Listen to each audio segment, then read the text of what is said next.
Poli,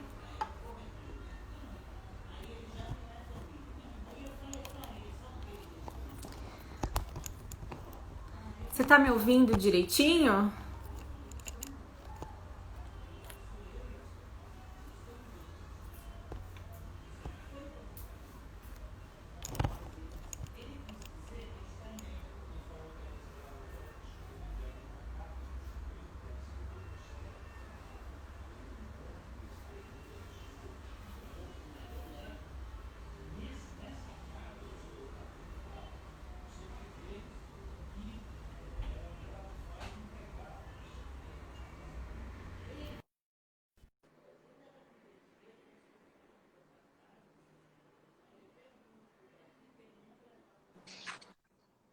Oi, Oi, Dani. tudo bem? Tudo bem? Boa noite. Boa noite. Vou pedir desculpa porque eu tô um pouquinho gripada, mas acho que vai dar tudo certo. Não, dá pra te escutar, tranquilo.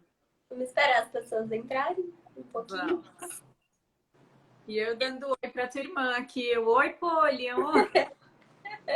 Ela já é a primeira espectadora, grande fã. O meu filho acabou de dormir, a gente tá numa comemoraçãozinha aqui em casa. Acabei de comentar. Gente, entra, entra. É aniversário do seu marido, né? Parabéns pra ele. Obrigada. Daqui a pouco ele tá aí. Tá bom.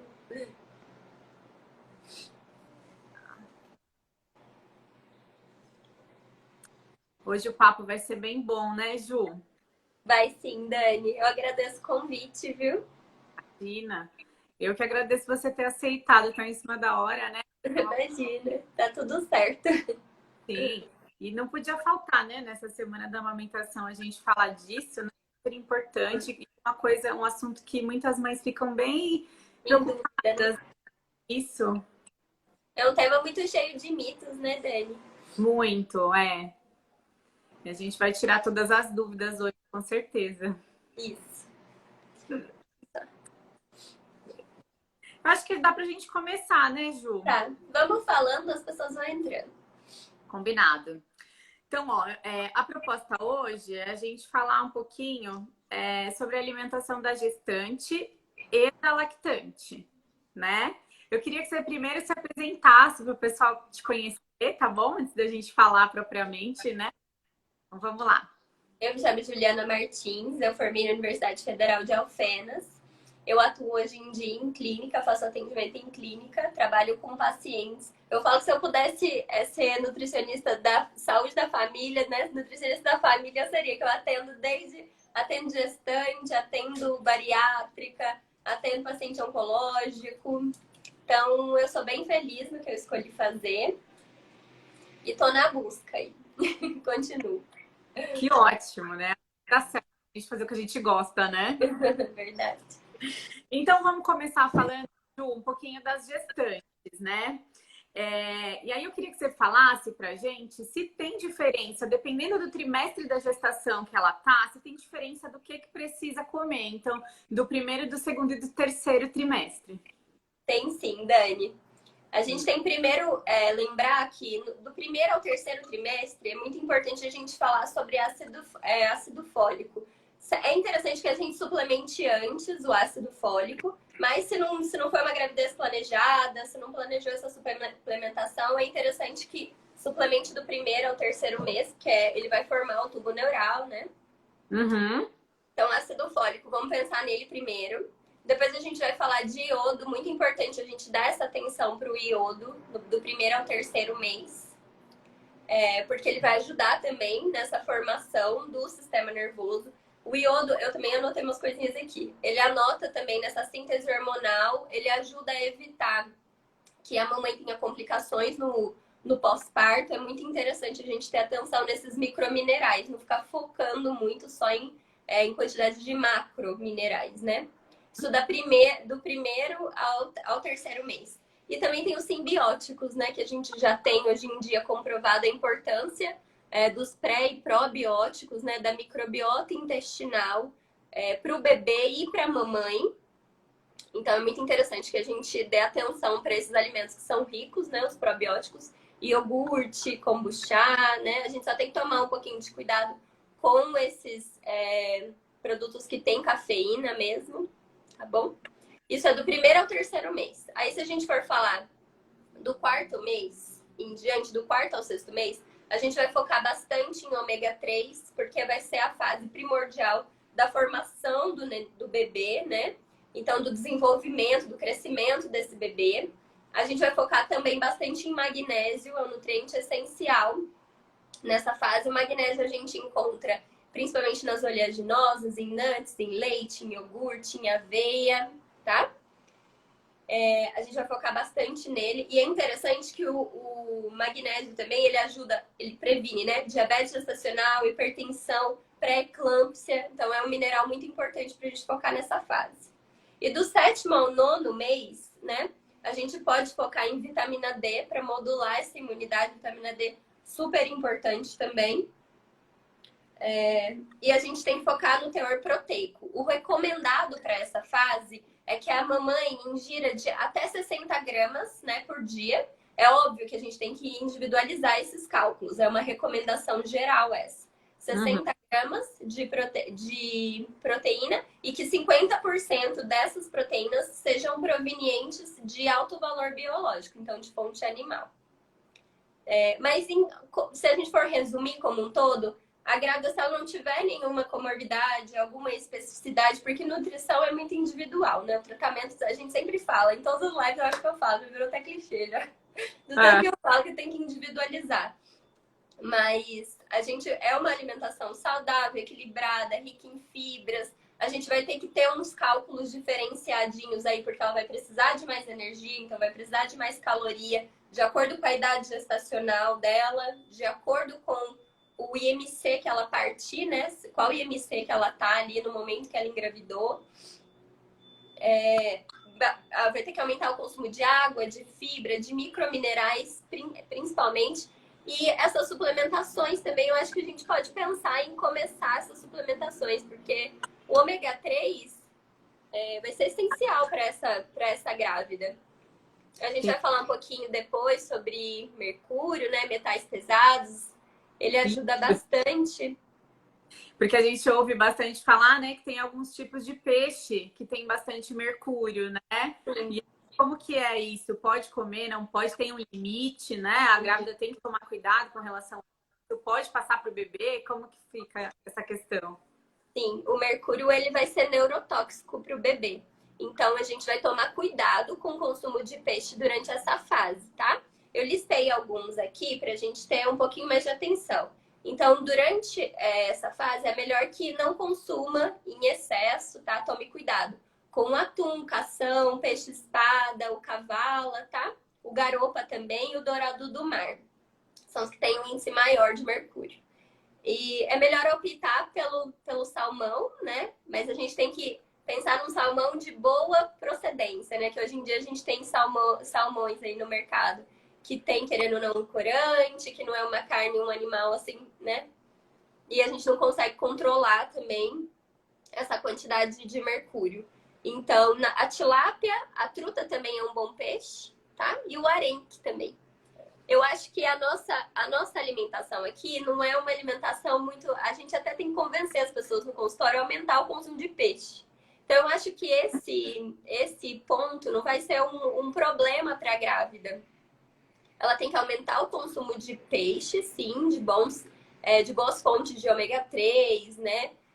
De carnes de proteína de alto valor biológico. Mas eu acredito que a gente consiga comer com moderação. É melhor do que a gente cortar de uma vez, né? Limitar.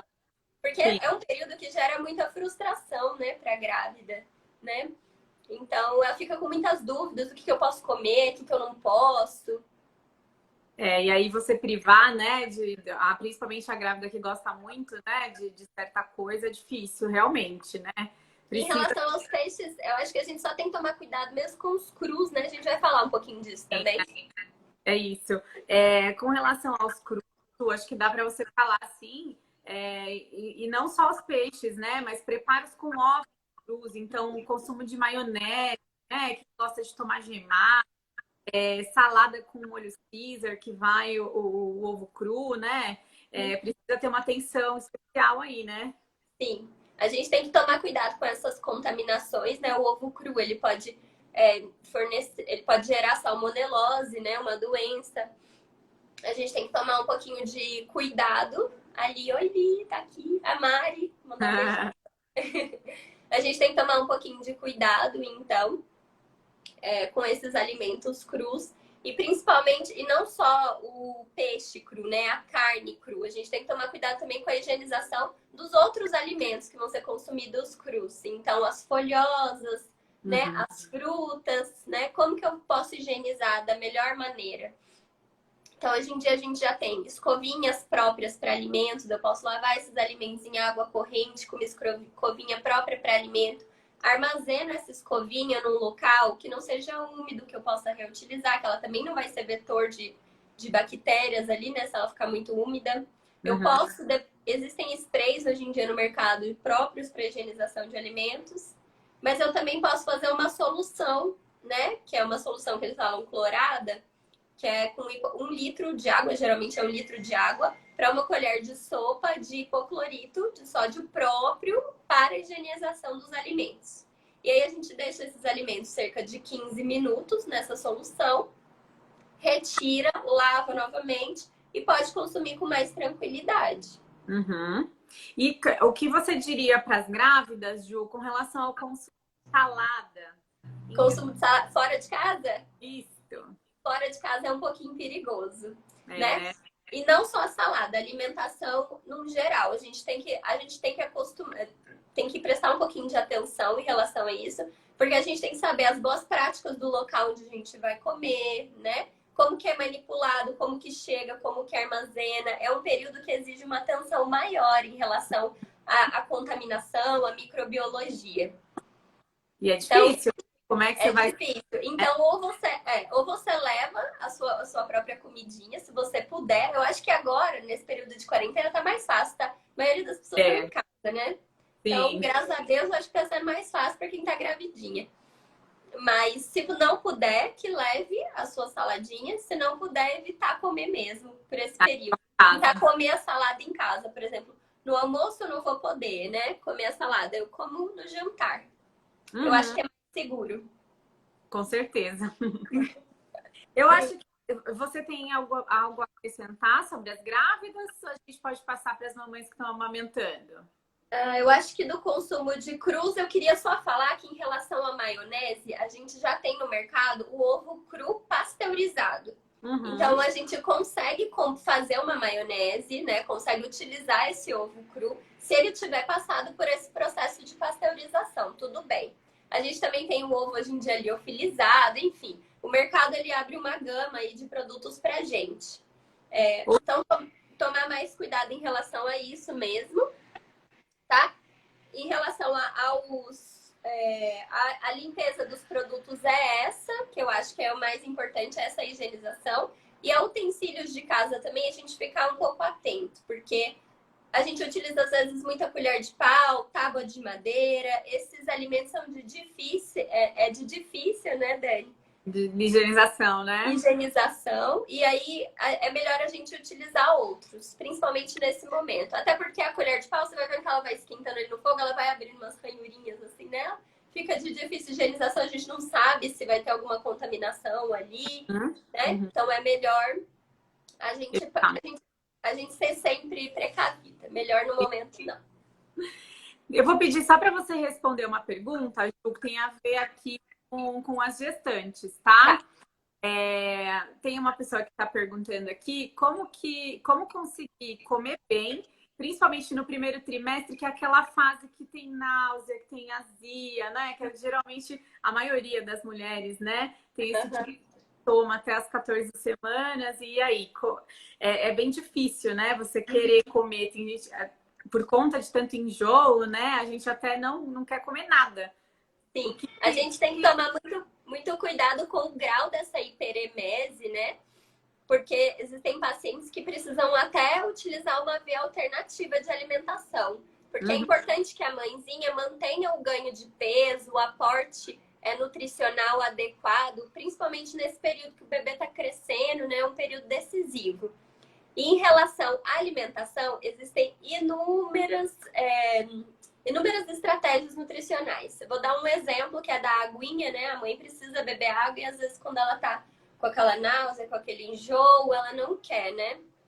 E é muito importante que ela consuma e aumente o consumo. Então a gente tem estratégias. Coloca um gengibre nessa água, que ele é antiemético natural. Coloca um limãozinho, aromatiza essa água. Tenta aumentar a ingestão, né? Através de sucos também, se for o caso. Então existem várias estratégias. É importante a gente entender que é uma fasezinha e vai passar. É normal ter o enjoo. A gente só tem que ter uma atenção maior quando isso fugir um pouco do controle, começar a emagrecer, perder peso, né? Aí a gente tem que demandar uma atenção maior.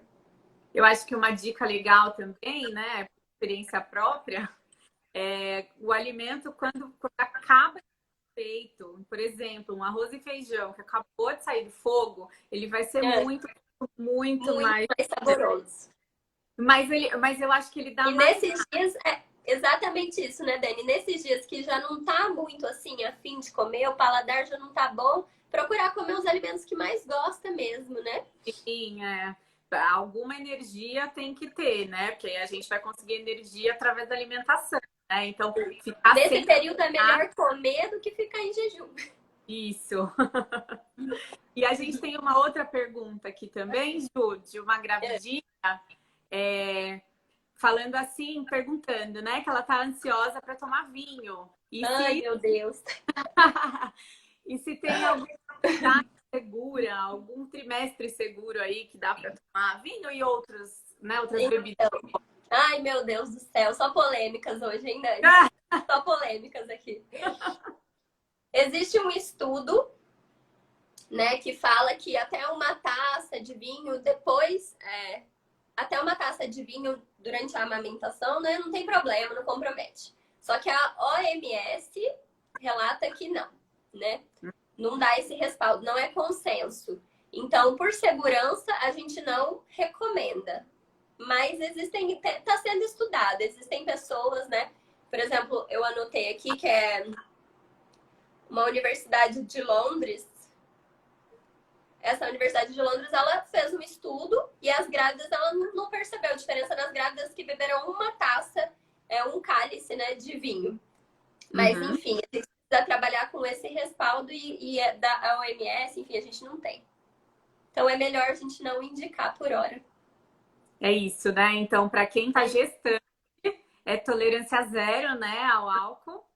E aí, vamos engatar já, falando das mamães que amamentam, né? Como que funciona o consumo de bebida alcoólica para quem tá amamentando? É a mesma coisa, Dani. Eu acho que a gente não pode orientar o consumo porque a gente não tem segurança para isso ainda. Não é consenso, não é respaldado. Porque acaba que uma certa quantidade passa para o leite, né? E daí acaba... A gente ainda não pode garantir a segurança do consumo em pequenas quantidades. Então é melhor a gente evitar. Tá certo. Acho que de pergunta, deixa eu só confirmar aqui. De pergunta de gestante foi isso. Então, acho que a gente pode falar um pouquinho agora da amamentação, né, Ju? Vamos lá, você adora o tema, né, Dani? Acho que você vai falar mais que eu sobre isso. Já que tá polêmica, vamos botar aqui uma polêmica forte, né? Sobre né? Na lactação. Então, assim, a mamãe que amamenta exclusivo tem uma quantidade segura. Eu posso tomar quanto que eu quero de café? Eu posso tomar uma xícara de café? Tem que ser café descafeinado ou pode ser o café normal? Como que funciona isso? Então, vamos lá. Antigamente, recomendava que não, mas hoje em dia a gente já sabe que tem uma certa segurança. Então, é permitido que a grávida tome até 80 ml do cafezinho se for expresso, então uma xícara pequena ao dia. Do café coado até 100 ml, em média. E a gente tem que ter uma atenção especial para o café descafeinado, porque às vezes a grávida gosta muito de café, tinha esse hábito de tomar café e aí parte para o descafeinado. O descafeinado não é um café livre de cafeína. Ele tem de 1 a 1,2% de cafeína na concentração. é pouquinho, mas se você tomar muitos cafezinhos ao longo do dia, você vai ter uma concentração de cafeína aí. Então, com moderação, cafezinho pode. Para grávida e para quem está amamentando também. Mesma orientação. Também. A recomendação é que tome em pequena quantidade. Tá. Eu acho que é legal também dizer, Ju, que precisa observar também o comportamento do bebê, né? Sim. Porque assim, do modo geral, né? Nada é proibido, porém precisa observar o seu bebê, Sim. né? Eu acho que a gente pode falar bastante sobre isso e relacionar também com os alimentos, por exemplo. Esse alimento causa gases no meu bebê, causa desconforto. A gente sabe que não tem nada respaldado na literatura, mas que na prática, algumas mãezinhas encontram essa dificuldade. Assim, come uma coisa e aí sente que o bebê ficou com mais cólica, teve mais gases. Então, a gente vai utilizar de maneira empírica isso, né? Então, utilizar em pequenas quantidades, né? Ou cortar esse alimento se estiver causando alguma reação no meu bebê. Esse tipo de orientação com relação a brócolis, feijão, couve-flor, esse tipo de coisa, né? Que acaba trazendo gases pra gente, né? Pra gente, Esses alimentos, eles são as crucíferas, né? Então, pra gente consumir ele e diminuir esse impacto que ele pode causar no bebê, então a gente pode fazer o quê? Pode cozinhar ele com a tampinha aberta, porque esses compostos, né, que são sulfurados, eles são voláteis, então eles vão sair com a cocção aí. Uhum. E o feijão, que é a leguminosa, uma estratégia nutricional legal também é a gente deixar ele macerando, né? Então ele fica de molho, faz o remolho dele, troca essa água que ele vai perder os fatores antinutricionais, vai melhorar a biodigestibilidade desse feijão e vai ocasionar uma diminuição dessa flatulência. Uhum. E talvez impactar menos no bebê. Mesmo porque é bem difícil, né? No Brasil a gente consome bastante arroz e feijão. Arroz com feijão, isso é muito bom. É um hábito ótimo da nossa cultura, a gente não pode deixar isso se perder, não. É riquíssimo, né? Arroz com feijão é perfeito. O casamento... Riquíssimo, eles se combinam em aminoácidos essenciais. A gente tem uma pergunta aqui, Ju. Se cerveja com 0 álcool pode ser consumida? Ai, gente, tantos mitos alimentares, né? Tem gente que fala que cerveja com 0 álcool é bom para aumentar o leite. Isso é mito também. Pode ser consumida sim. Só que com moderação também. E em relação a ela aumentar a produção de leite, isso aí é mito, tá? Isso aí não tem nenhuma comprovação, não.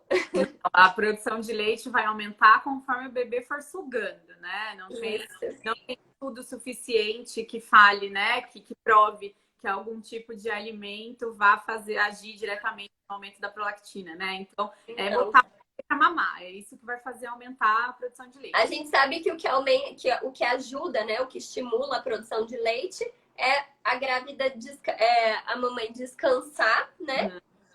E beber bastante água também, porque durante o período, né, que ela vai estar produzindo esse leite, produz em média aí, lá para o 3º mês, 750 ml. Então ela vai ter que ter uma produção mais ou menos de 1 litro a mais de água, fora a recomendação específica para ela, que geralmente, né, é de 35 ml por quilo de peso. Então vai calcular essa ingestão hídrica e vai acrescentar 1 litro para estimular ainda mais essa produção de leite na mamãe.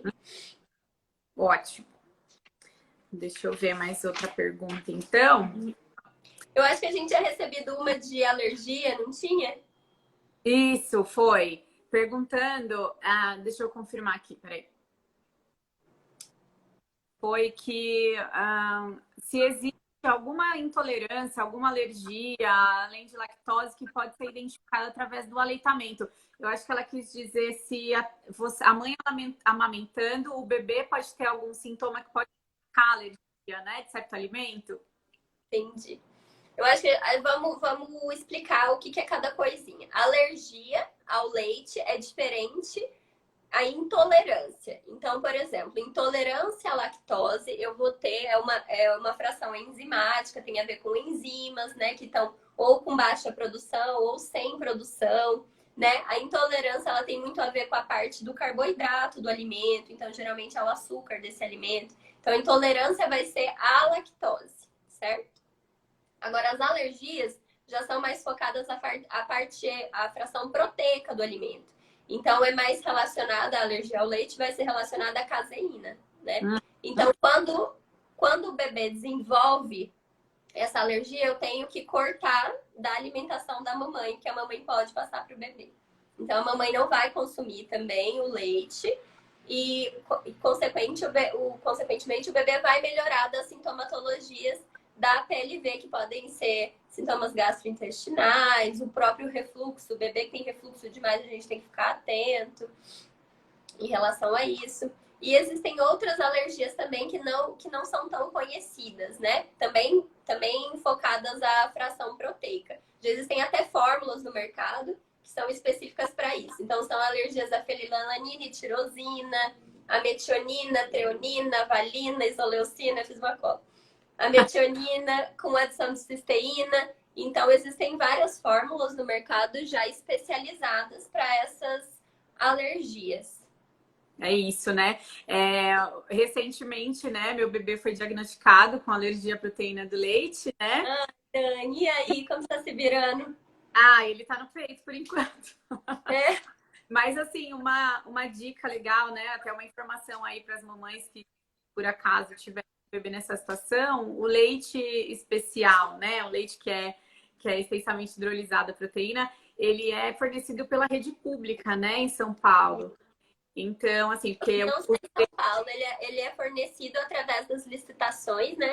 As prefeituras também dos pequenos municípios, elas compram, né? Tem ordem judicial para isso, porque é uma fórmula cara, né, Dani? É oneroso, né? E é muito específico. Sem isso, o bebê ele pode ter prejuízos mesmo. Então, ainda é muito interessante essa informação. Geralmente, para conseguir essa fórmula, precisa do laudo da nutricionista. A nutricionista lauda que o seu bebê ele tem essa alergiazinha. Você leva esse papel até uma assistência social, né? E aí eles conseguem dar entrada nesse processo para você conseguir. Isso, e faz... Aqui eu moro em São Bernardo, né? Aqui em São Bernardo a gente retirou na farmácia de alto custo. Então, com as receitas, toda a documentação, né? Mas foi bem simples, assim. E é uma coisa que é importante. Essas outras latas, né? Dessas outras alergias que são mais vamos por assim, mais raras, né? Vamos falar assim. Elas são bem caras, elas custam em torno de 300, 400 reais a lata. Então, é muito oneroso para a família. É importante essa informação. Sim, sem dúvida, né? E assim, né? O bebê que tem alergia à proteína de vaca, né? Ele pode ser amamentado no peito. Pode. Desde, como você estava falando, né? Desde que a mamãe não consuma. Né? Então, assim, eu acho, com relação a isso, eu acho importante dizer, Ju, que não é preciso a mãe já se colocar numa dieta, né, restritiva, não comer as coisas que gosta, né? Porque eu acho. Fazer um diagnóstico de alergia de proteína do leite, são vários fatores, né? São várias coisas que precisam ser observadas para o médico conseguir bater o martelo e falar, não, é alergia mesmo. Né? Então, aqui porque a sintomatologia é muito genérica, né, Dani? E assim, pode ser, como é muito recorrente nos bebês, pode ser que eles melhorem, né, ao longo do tempo, porque ele ainda vai estar ali em desenvolvimento desse trato gastrointestinal. Então, pode ser que ele melhore, então pode ser que aos poucos vá permitindo o consumo, né? Mas essa evolução vai ter que ser acompanhada pelos profissionais, né? Porque como se trata de uma alergia, né? O mecanismo é um pouquinho mais complexo do que uma intolerância. É isso, né? E aí precisa ser bem restritiva mesmo, né? Não dá para comer nada que tenha manteiga, nada, nenhum tipo de queijo. Eu fui até pesquisar, né? Eu falei, será que eu posso comer queijo de cabra? Não sei, não pode. É importante a gente frisar isso também. Eu estava vendo uma reportagem de um especialista e ele falou justamente isso. Às vezes o bebê tá com a PLV, a gente substitui esses leites por leite de cabra, leite de ovelha, né? Até o leite de soja, e às vezes a tendência do bebê é realmente desenvolver uma alergia à fração proteica do alimento. Então ele começa a desenvolver outras alergias. Então tomar cuidado nessas substituições também, tá? Muito Precisa cuidado. ter um acompanhamento, né, Ju? Nutricional. Não tem, Precisa, precisa ter. precisa individualizado, não tem o que fazer. Não tem. A gente tem uma pergunta aqui, Ju, legal, ó. Para falar sobre dieta vegana. Eu vi aqui, eu não sei quem perguntou, mas eu agradeço pela pergunta. Foi o Renan.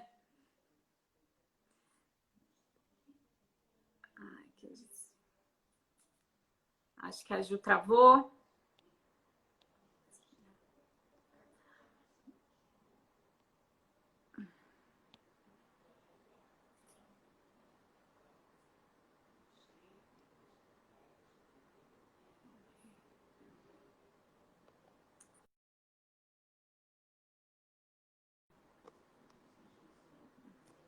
Ela caiu mesmo. A Rê perguntando também de queijos veganos. Uma boa pergunta para você, né, Rê? Esperar só um pouquinho para a Ju entrar, tá?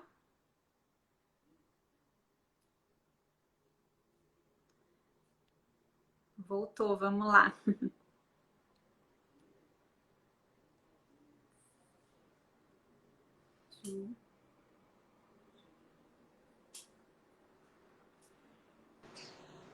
Oi. Desculpa, gente. Eu tento, eu juro que eu tento essa internet. Acontece, é um horário concorrido. Então vamos lá, me perguntaram sobre veganismo, né? Isso. O que a gente tem que tomar cuidado. Quando eu decido fazer exclusão de um grupo de alimentos, eu tenho que saber de qual fonte que eu vou conseguir substituir isso. Uhum. Sabe que nesse período de gestação e de amamentação, o ferro é muito importante.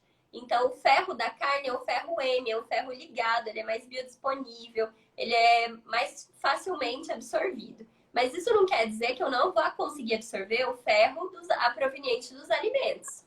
Eu tenho que utilizar de estratégias que aumentem a absorção desse ferro não M.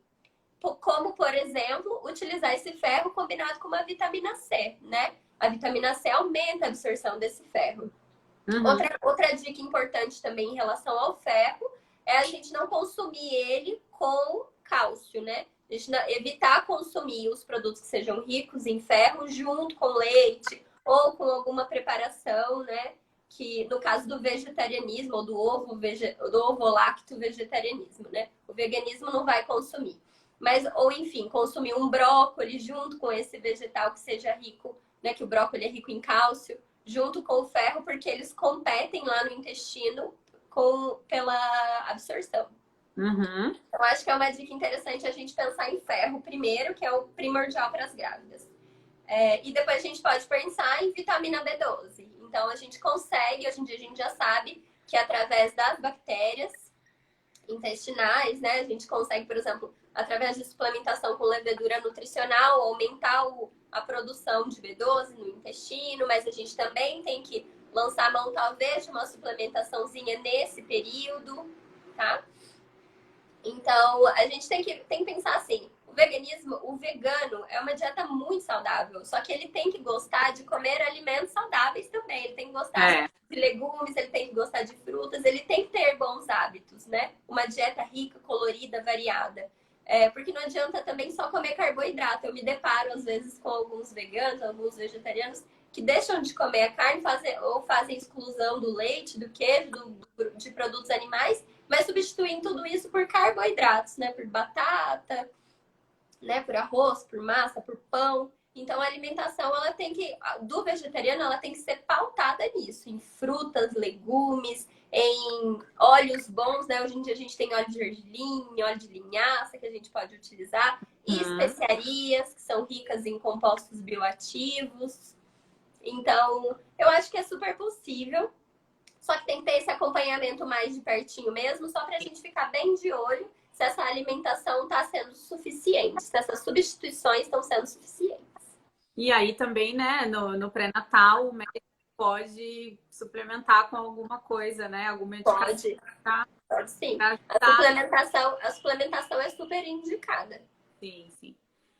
Ô Ju, e com relação ao leite materno, dificultar a absorção de ferro. Então, Como que funciona isso? O que A você acha? gente não... Eu acho que é assim, o leite materno, ele já tem a composição dele diferente. A gente não pode... Eu estava falando de cálcio proveniente dos alimentos, proveniente de leite de vaca. O leite que a gente vai dar, tanto que a amamentação é exclusiva, né? O leite, ele já é uma coisa assim tão misteriosa, tão milagrosa, que ele é uma fórmula específica de cada mamãe para cada bebê, né? Isso. Então, ele já não vai ter problema algum com o leite materno. Pode continuar amamentando, tá tudo certo. E, inclusive, quando esse bebê for começar a introdução alimentar, né, Ju? Ele pode mamar, inclusive, durante, né, a Pode. produção. Então, ele está conhecendo um alimento novo. Principalmente, isso acontece muito com quem segue o VLW, né? Isso. E aí, Introdução alimentar não é cessar a amamentação. Não é porque o bebê vai começar a comer que eu vou parar de dar o peito, né? uhum. E Não tem aí nada a ver. ele experimenta o brócolis e toma o leite materno, que não tem problema nenhum. Apesar do brócolis ser Não tem problema nenhum. É para continuar com essa alimentação, até porque ele vai começar a conhecer os alimentozinhos, né? Tem mãe que gosta do BLW e se sente confortável com essa metodologia, e tem mãe que não se sente, tá tudo certo. Eu acho que é importante a gente falar assim que hoje em dia eu ainda não sou mãe, é meu sonho ter filhos, vários filhos, não sei se Deus vai me dar essa graça, mas eu acho ótimo, mas eu sigo várias profissionais boas e que falam muito sobre essa abordagem de hoje em dia de a mãe ter que seguir o que é muito certo, isso é para você. Não, a gente tem que ver que é muito individual, né? Às vezes o que funciona para uma mãezinha não funciona para outra. Às vezes tem mãe que dorme, às vezes tem mãe que não dorme. Então, e né, precisa não existe uma forma. o que o bebê vai aceitar, né? Tem O bebê que o não... bebê vai aceitar. Então, Eu por já... exemplo, se a mãezinha se sentiu segura com o BLW e tá administrando bem, agora e se essa mãezinha foi insegura, achar que o bebê vai engasgar, que não é a hora, né? Tem mãezinha que já sente segura, por exemplo, em introduzir alimentos alérgenos para dar uma testada, ver se tá tudo bem nessa introdução alimentar. Tem mãezinha que não, que acha melhor não. Então, é individual, é uma escolha de cada uma. E a gente tem que respeitar e orientá-las da melhor maneira possível. Isso, é o que ajusta para ela e para o bebê, né? Então, Sim. Vamos falar um pouquinho, Ju, Oi. com relação aos líquidos. Eu queria que você falasse um pouquinho. A gente falou, né, que é importante tomar água até para ajudar com a produção, hidratar a mãe, até para o funcionamento do intestino, né, na grávida, principalmente. Mas além da água, o que é importante tomar também? E tem mulher que não gosta de tomar água, que não toma um copo de É um água. hábito difícil de adquirir, né? Porque o nosso organismo, ele não manifesta sede. A gente não consegue identificar muito sede. A gente identifica a sede como vontade de comer algo, às vezes, né? O nosso mecanismo de identificar a sede é meio falhozinho. Mas a gente tem que andar sempre com... Ter as estratégias nutricionais. Andar sempre com uma garrafinha à mão. Se essa grávida tá com muita náusea, muito enjoo, lança a mão disso que eu falei, da hortelã, do gengibre, que é antiemético natural, que vai ajudá-la nesse período. Mas ela tem que aumentar o consumo de água. Tem que tomar cuidado com os chás, né? A gente estava falando de outras bebidas. Tem que tomar cuidado com o chá, né? Um tabuzão aí, né? Em relação ao que ela vai consumir. Porque chás podem ter cafeína também. Podem ter alguns compostos que não fazem tão bem. Então, preferir chá de erva doce, chá de hortelã, né? Uhum.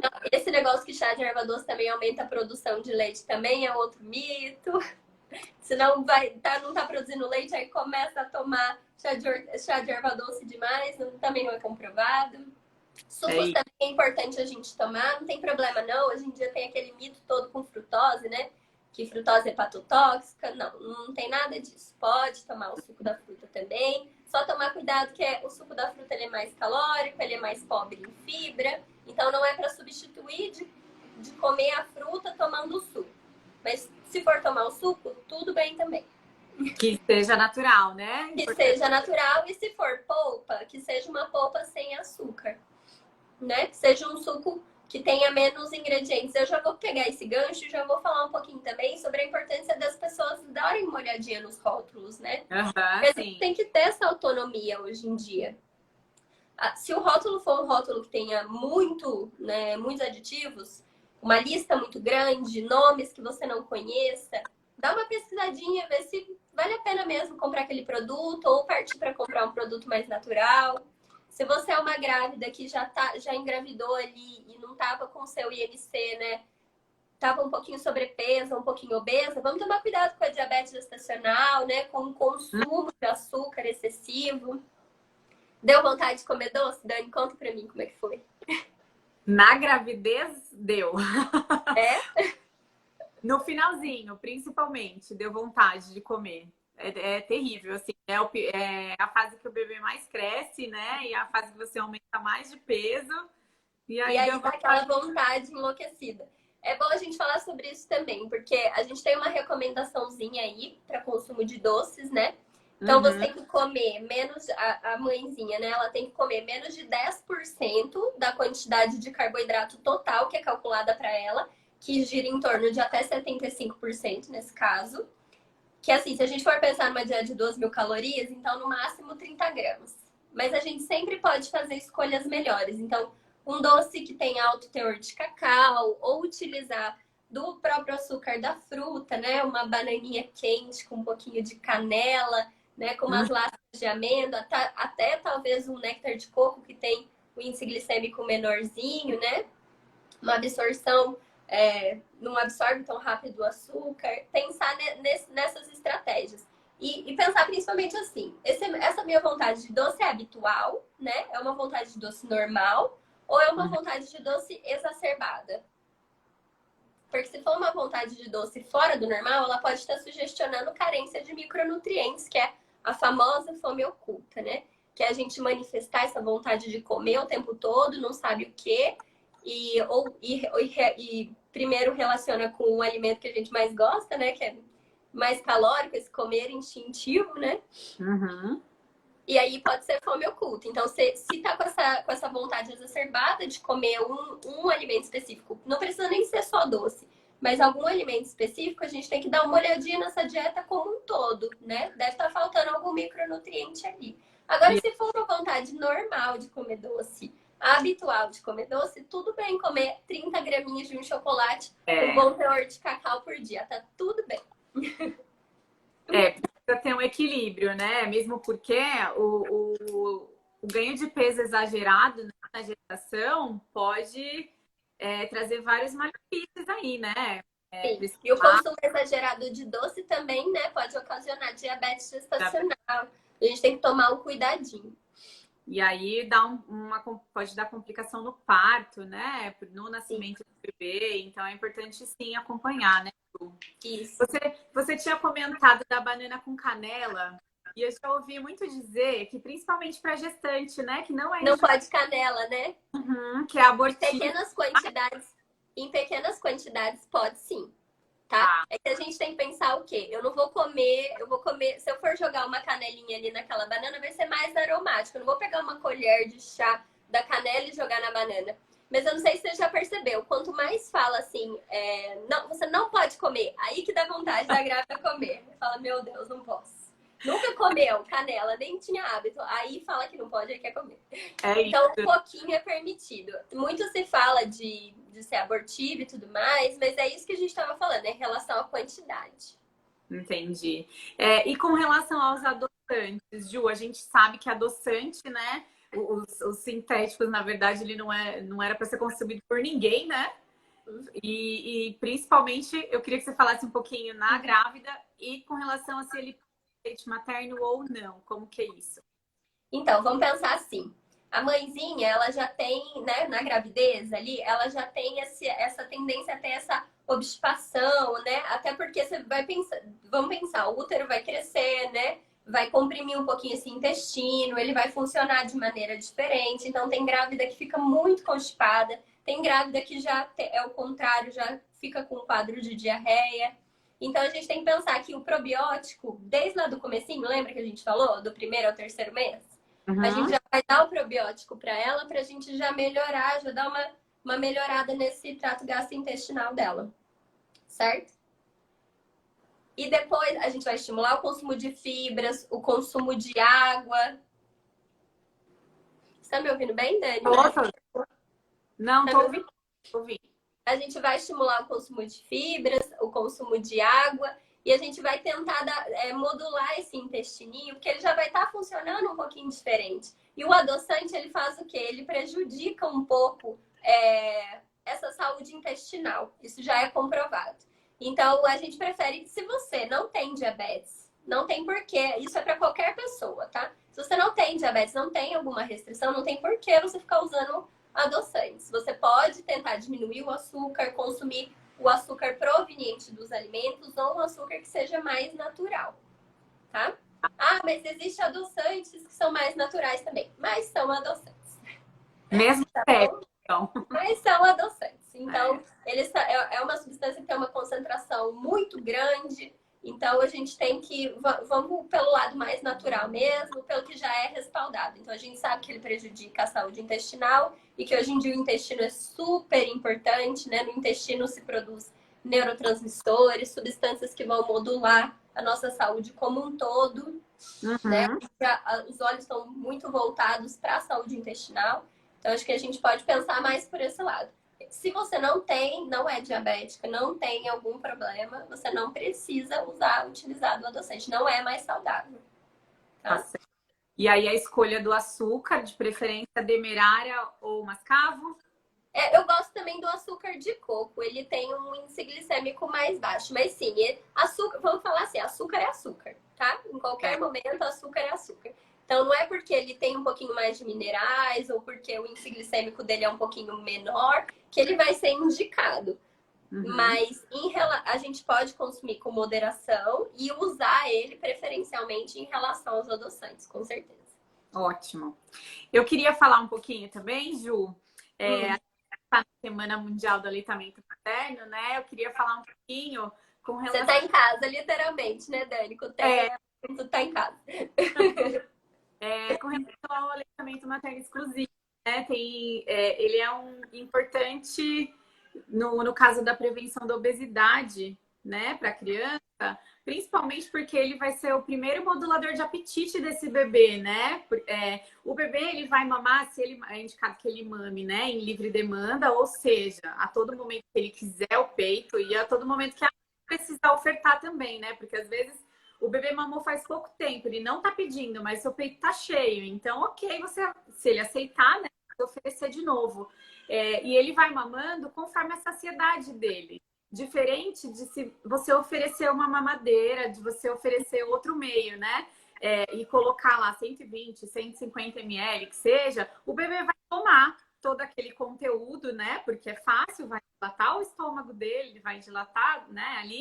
E isso pode estar relacionado, né, com obesidade lá para frente. Pode.